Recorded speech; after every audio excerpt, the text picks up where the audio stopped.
They mistake my restraint for ignorance.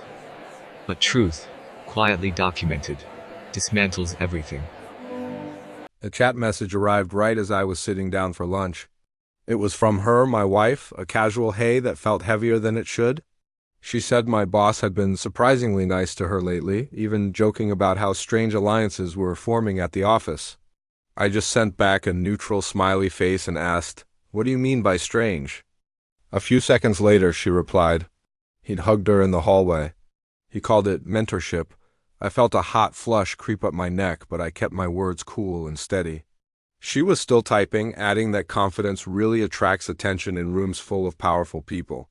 So, I asked if that attention ever crossed any lines. Her response came back quick. "Lines are flexible when you're ambitious." I typed back, "Respect should never be flexible." She just sent a laughing emoji and immediately changed the subject. That evening, another message popped up, this time from my boss himself. It was overly friendly, forced. He said teamwork was everything and that loyalty would be rewarded. I replied politely, something generic, and then saved the message without another word. A moment later, my wife texted again. She'd be late, again. I asked if I should wait to eat or just reheat dinner for her later.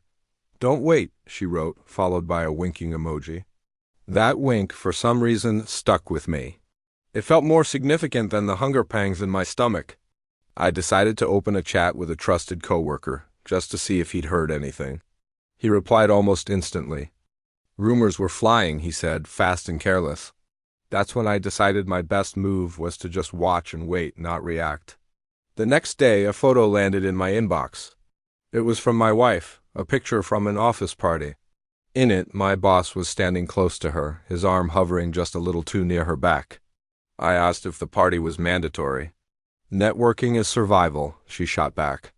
I replied that survival shouldn't cost you your dignity. That's when she turned on me, accusing me of being jealous and insecure. My response was simple: intuition isn't insecurity. The conversation went cold after that. Just short, clipped replies with long pauses in between. Later that night, another message from my boss. This one felt like a thinly veiled taunt.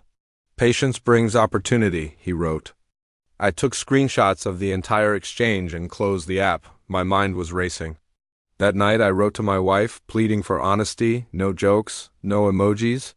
She replied that honesty can hurt and asked if I was strong enough to handle it. Strength, I told her, includes hearing the truth. She finally admitted it. She was enjoying the attention. She liked feeling chosen. I had to ask the question I was dreading. Did you choose him over our marriage? There was a long pause before she typed. I want both worlds. I knew what I had to say. Divided loyalty breaks trust. Her next message was a challenge. Are you going to stand in my way?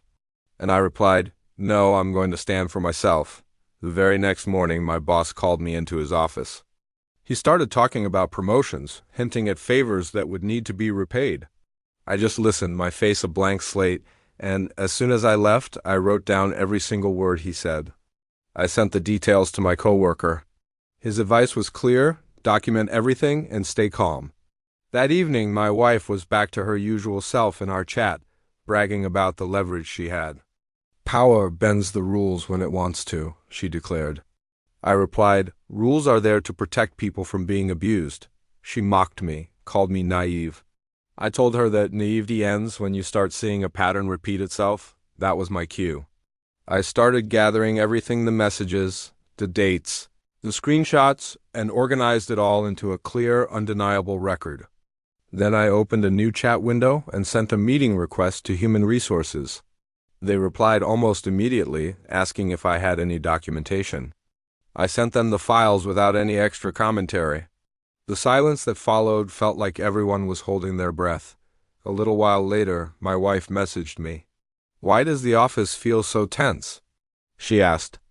I replied, truth has weight when it's shared. She exploded, accusing me of betrayal, of sabotage, but I stood firm. Setting boundaries isn't sabotage. She demanded that I fix what I'd done. I told her that a real fix would require accountability from everyone involved. The next day, the messages from my boss stopped completely. Human Resources followed up, asking questions, showing genuine care. I answered everyone calmly and consistently. My coworker sent messages of support, telling me I did the right thing. My wife, however, came home that evening angry and defensive. Our chats became formal like we were strangers. She asked if I enjoyed causing all this trouble. Peace is the goal, I replied, not trouble. She complained that the consequences were unfair. I told her that consequences follow choices without favoritism. Days turned into a week, and then the decisions were announced, quietly, without any drama. My boss was removed from my reporting line. Company policies were reinforced, and official apologies were issued. The power dynamic in the office shifted, but without any big spectacle. My wife started messaging less, and when she did, the bravado was gone. One night she asked if we could start over. I told her that starting over requires shared values. For the first time, she was truly honest. She admitted she liked being admired more than she liked being accountable. I thanked her for finally telling the truth. We started talking about counseling, about setting new boundaries, with a small, cautious sense of hope. I told her that trust rebuilds slowly, and it requires consistency. She agreed, without any of the old theatrics. Our chats softened, becoming respectful, focused on planning. We chose clarity over rivalry.